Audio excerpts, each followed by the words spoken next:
A lot of our prospective customers ask what they should pay for IT support. Could you give us a rundown of what they should be expected to pay for IT services?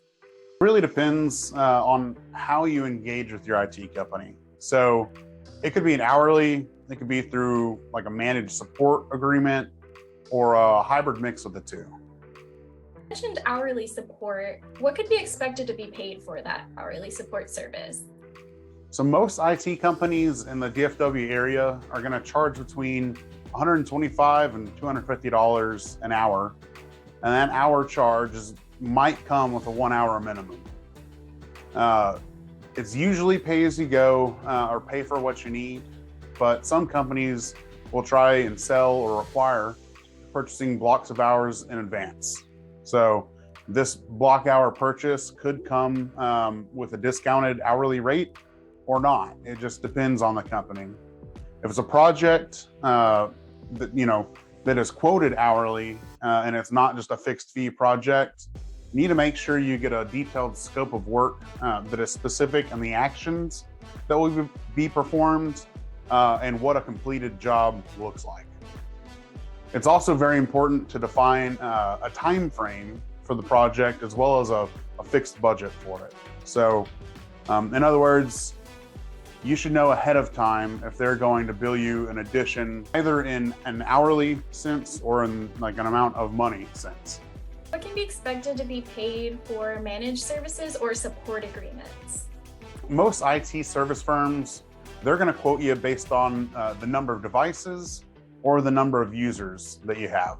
So sometimes this will be apparent on the quote or the invoice where you see a quantity and charges per device or per user shown there. Or it could all be encapsulated in one fixed line item. So if it's a line item, likely it's a mix of both or some other services in there that you asked for as well. Or it could be because they use a pricing formula to get there. No one way is better or worse than the other. The pricing model used by an IT company is often just an indication of what they believe to be most accurate, or it could simply just be their preference.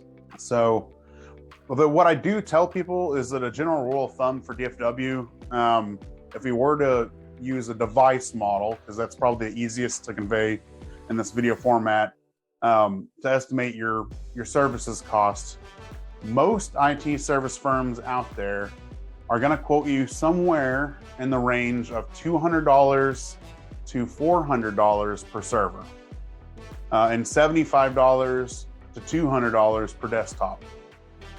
This range accounts for most IT companies, cheap to expensive, but no, if you have a specific or burdensome need like compliance or cybersecurity or something that's a little out of the normal, like really server heavy or infrastructure heavy network, your cost could be higher than this range. So, and of course, always make sure you get some sort of agreement signed or contract where it's in writing, the things that are going to be included or be performed, and bonus points for things that are not included, because sometimes that can be just as important. So these contracts can be from month to month or up to 3-year terms, depending on the company. You had previously mentioned hybrid support. Could you elaborate on what that looks like and also what could be expected to be paid for hybrid support services? It's just what it sounds like. It takes a little from the managed services model and a little from the hourly model, and it just puts them together. It can take many different forms, even be negotiated on a case-by-case basis, depending upon what you need.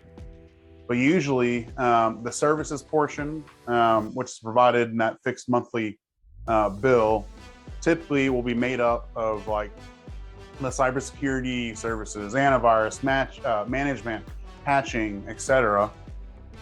And any support or labor type services that are going to be performed on a pay-as-you-go or pay-as-needed basis, they'll just be charged in the month that you use them. So, and again, those charges will be the same that we kind of talked about earlier, where your hourly rates for DFW are going to be anywhere from $125 an hour to $250 an hour, with potentially that 1 hour minimum.